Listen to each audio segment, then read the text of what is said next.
Everyone thinks World War I started because some royal guy got shot and a bunch of old empires had a meltdown. Yeah, that's true. But what if I told you none of it would have spiraled so fast if it weren't for a bunch of metal pools, wires, and a Morse code?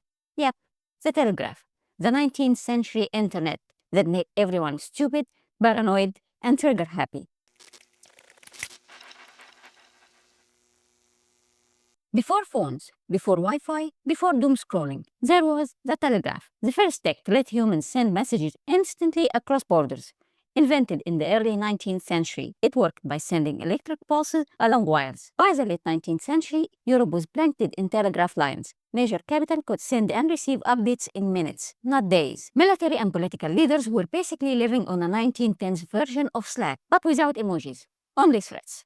Before the telegraph, diplomacy was, well, slow and boring. Letters took weeks, maybe months, and that gave everyone time to think, breathe, not declare war on every little thing. But then, telegraph wire. Now, a diplomat in Serbia could get orders from Vienna in minutes.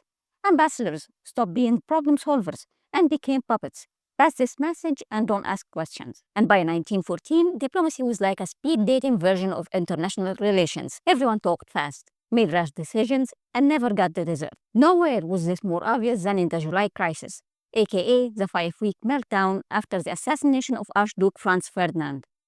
Let's break this down. On June 28th, France is assassinated. On July 5th, Austria-Hungary telegraphs Germany. How about we declare war on Serbia? And Germany, we got your back. On July 23rd, Austria sends Serbia a 48-hour ultimatum, crafted with Berlin's help and transmitted via the telegraph. Serbia was like, we agree to most of it, but can we talk? And Austria was like, no. And then war. You want more somber version? Well, on July 29th, Tsar Nicholas II wrote to Kaiser Wilhelm in a telegram. In this serious moment, I appeal to you to help me. An ignoble war has been declared to a weak country. The indignation in Russia, shared fully by me, is enormous. I foresee that very soon I shall be overwhelmed by the pressure forced upon me and be forced to take extreme measures, which will lead to war. After receiving the Tsar telegram, Wilhelm cabled back. I share your wish that peace should be maintained, but I cannot consider Austria's action against Serbia an ignoble war. Austria has known by experience that Serbian promises on paper are wholly unreliable. I understand its action must be judged as trending to get full guarantee that Serbian promises shall become real facts. I therefore suggest that it would be quite possible for Russia to remain a spectator of the Austro-Serbian conflict, without involving Europe in the most horrible war she ever witnessed. And thus, at each stage, the telegraph ensured that everything happened faster than anyone could process. It was like a high-speed game of chicken. Now here's the kicker. Once countries started mobilizing troops, they couldn't stop. Why? Because of the railway and telegraph combo. Mobilization required millions of soldiers, thousands of trains, and all of it had to be coordinated. It was like a giant deadly music festival. If Germany thought Russia was mobilizing even partially, they hit the button, and that button, a telegraph to the army, execute Schleifenplan. And then mobilize, invade Belgium, France get pulled in, Britain too. Congratulations, it's World War I. On July 30th, the Kaiser wrote to Nicholas, I have gone to the utmost level of the possible in my effort to save peace. Even now, you can still save the peace of Europe by stopping your military measures. The following day, Nicholas replied, it is technically impossible to stop our military preparations, which were obligatory owing to Austria's mobilization. We are far from wishing for war as long as the negotiations with Austria on Serbia's account are taking place. My troops shall not make any provocative action. I give you my solemn word for this. And it wasn't diplomacy anymore. It was logistics, automated by telegraphs. Once the machine started, no one knew how to stop it. Let's not forget the vibe.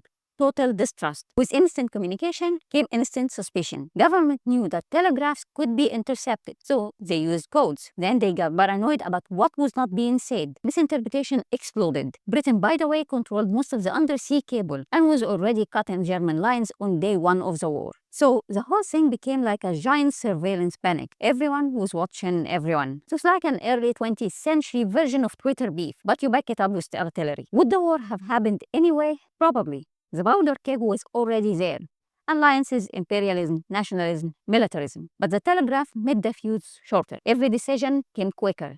Every reaction was rushed, dramatic, irreversible. And let's not forget the lightning speed of war declarations. On July 28th, Austria-Hungary declared war on Serbia. July 29th, the frantic telegrams between Tsar Nicholas and Kaiser Wilhelm. July 31st, Germany issued an ultimatum to Russia demanding demobilization, which was ignored.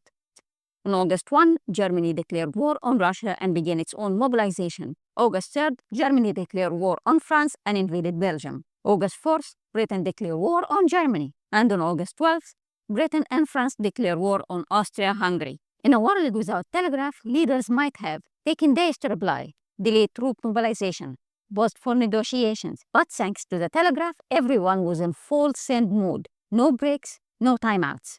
If all this feels familiar, it's because we have just upgraded the tools. Instead of the telegraph, now it's doom scrolling foreign policy on Twitter, WhatsApp diplomacy, memes instead of mobilization orders. Well, unless you're North Korea. The telegraph showed us that faster is not always smarter. Sometimes being able to send messages in seconds just means you started a war faster. The telegraph didn't just shape the start of the war. It defined the strategy, used for propaganda, enabled total war economics to function, gave rise to signal intelligence, aka spies and code breakers. It even gave us the Zimmerman telegram in 1917. Yes, that thing that helped pull the US into the war. So, from 1914 to 1918, those wires were not just transmitting dots and dashes, they were transmitting destruction. Technology is neutral until humans use it. The telegraph connected the world, but it also short-circuited the peace. It made the war faster, more coordinated, and harder to stop once it started. So, the next time you send a quick message, maybe pause. If 1914 had taken a deep breath, the world might have been a very different one. And as always, Sollypedia is a new channel run only by yours truly. If you like the video, don't forget to like and subscribe. It helps a lot. Thank you all, and see you in the next one.